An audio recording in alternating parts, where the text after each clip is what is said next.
Yes, you can relax now. Slowly, very slowly, remove your eye bands and take a moment and share with us what was revealed to you in your third eye.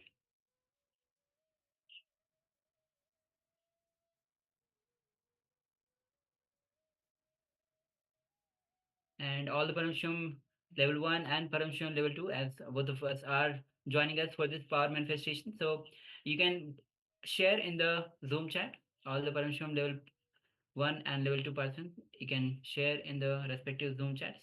And all the participants on YouTube, please share on the YouTube chat. We are manifesting the powers of third eye, seeing picture blindfolded. So any detail that you saw through your third eye, just share it, whether you heard it as a sound, you had you had some smell of something, you had some visualization, you had some imagination, or you had some images in front of you, or you just had something black. Take a moment to share what was revealed to you. And for those participants that are newer to the Paramashivoham program itself, the power manifestation occurs from the space of oneness, from the space of oneness with Paramashiva, the source of everything, and space of oneness with the Supreme Pontiff of Hinduism, with Swamiji himself, who is the embodiment of Paramashiva.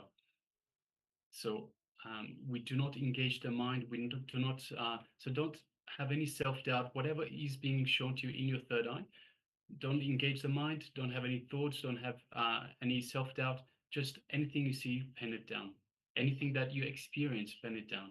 Yes. So as was just mentioned, it doesn't matter how it comes. It can come as a vision. It can come as just a flash of knowing that something is there. It could come as a smell, a sound, a taste, anything at all that you experience. Any piece of information that is there that shouldn't be there, that has no other reason for being there except divine divine vision. So please take a moment and let us know what was revealed, what was experienced by yourself in this power manifestation. Yes. And as the power starts from oneness, more and more you are in the restful awareness. When you drop your logic, when you drop your self doubt, when whether I will be able to manifest, I will not be able to manifest. When you surrender to Swamiji with a deep gratitude, you enter into the space of oneness and you manifest powers of Paramashiva. So already we have received many of the sharings. We have from Zhu Weeping, green bend. Rose Maruti says white, red, orange. Yes, thank you very much for sharing. We have Ma Ananda Agora Rupini that shares coffee, orange, green grass, mountains, and rivers. Yes, thank you very much for sharing, Ma. Yes. Ma Agama Priya says Durga, yellow, black. Thank you, Ma, for sharing. And we have Ma Swilang Nitya Shanta Yogmai says circle, green, and white. Okay, thank you, Ma, for sharing. Yes, thank you all for sharing. Now, shortly we'll be moving on to the verification stage. If you still want to share, you can still go ahead. And we'll be we'll be addressing the sharings in a moment. Right now, we are displaying the image that we displayed for you earlier. It looks like a very beautiful river, some town in between the mountains, in a valley, in a river valley in between the mountains. Looks like a very, very beautiful scene. So we have lots of trees, we have the water, we have some bridges, we have uh, lots of uh, lots of buildings. You can see in the background some ice-capped mountains, snow on the mountains. So yes, a very nice image throughout. Yes. All right, so let us have a look. So Mark Shu Weiping says Green Bend. So the river itself has a bend in it, and there's lots of green. Even the water itself looks a little bit greenish. So yes, thank you very much for sharing, Ma, and congratulations for manifesting this vow. And Ma Rosie says white, red, orange. We definitely have the whites. If many of the buildings itself have the color white and red. So you just look at the top of the roof. Red, it's a little difficult. It's kind of more orange, maroon. and orange. We have the field. Field itself is kind of orange if you look at from here. Okay, thank you. Thank you, Ma, for sharing. Yes, Mananda Agora Rupini says coffee. There's no coffee. At least we don't see any coffee here. Orange. So there are shades of orange and maroon and brownish red. Green grass. We have a lot of green, and I think we can see some grass in there as well. Some grassland. Um, Mountains definitely have mountains, and river definitely have the river right in between the mountains. So congratulations, man. Well done. Congratulations for manifesting this power. Yes. And Ma Agumriya Priya says Durga, yellow and black. So we definitely have the black. Ma Durga, yellow. And definitely we have the yellow. Okay. Thank you, Ma, for manifesting and sharing this. So we have a question from Chansh uh, Satyajata Shivam. How to differentiate the vision from your own imagination? So whenever a vision comes, it comes as a flash. It comes just something that, as I mentioned just earlier, it comes as something that a piece of information, a piece of information that shouldn't logically be there. Imagination usually gets developed. It gets you start thinking about one thing, then another thing, then another thing, and you start building the imagination. So you'll find that you are a lot more involved in the imagination. When it comes as a vision, it will be just a flash of information. Yes. So with this, let's get ready for the second round of the power manifestation. Mm. And we have Ma Shi Lang who says circle green and white. So definitely we had the greens, it's filled with greens and white. And if you can see a little closer, even the tree shape, the curve, it is circle. So thank you, Ma. Ma Si Lang Ma Nitya Shanta Yogami Ma. Yes, thank you to all participants for taking part in this power manifestation. Let's go for the second round. So let's just all get ready and do it all again. So requesting once again, participants, sit comfortably with your head, neck, and spine in a straight line. Put on your eye bands. So if you haven't got an eye band, you can use any piece of cloth, anything that can cover your eyes, anything that is opaque in nature, such that you can't see through the cloth itself. So requesting participants, please put on your eye bands or any piece of cloth. Sit comfortably with your head, neck, and spine in a straight line. We sit with the head, neck, and spine in a straight line to allow for the Kundalini energy to flow freely.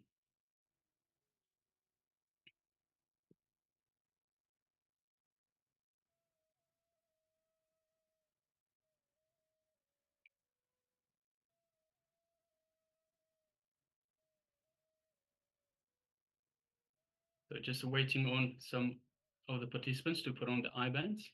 So requesting everyone, please put on your eye bands. And it's important to have some sort of eye covering, eye band, or whatever you might be using, because during the power manifestation, your mind will play tricks on you. You might want might be tempted to open your eyes, and when you open your eyes, you'll see the image itself. So then you'll be wondering, am I really manifesting this power, or am I just because I've seen it, I know what it is. So requesting all participants, please make sure you cover your eyes with a piece of cloth, whether eye covering or any piece of cloth, as opposed to just closing your eyes. All right, so now let us remove all thoughts, just unclutch from all thoughts, all imaginations, all labels or titles, unclutch from the ego, and just connect to Swamiji in your inner space. Invoke Swamiji in your inner space in the Ananda Gandha region, which is just below your heart center. Feel Swamiji's love, compassion, his infinite wisdom, infinite grace. And feel his superconscious energy flowing throughout your entire body, reaching out to every corner of your body, every cell. Now let us move our attention to the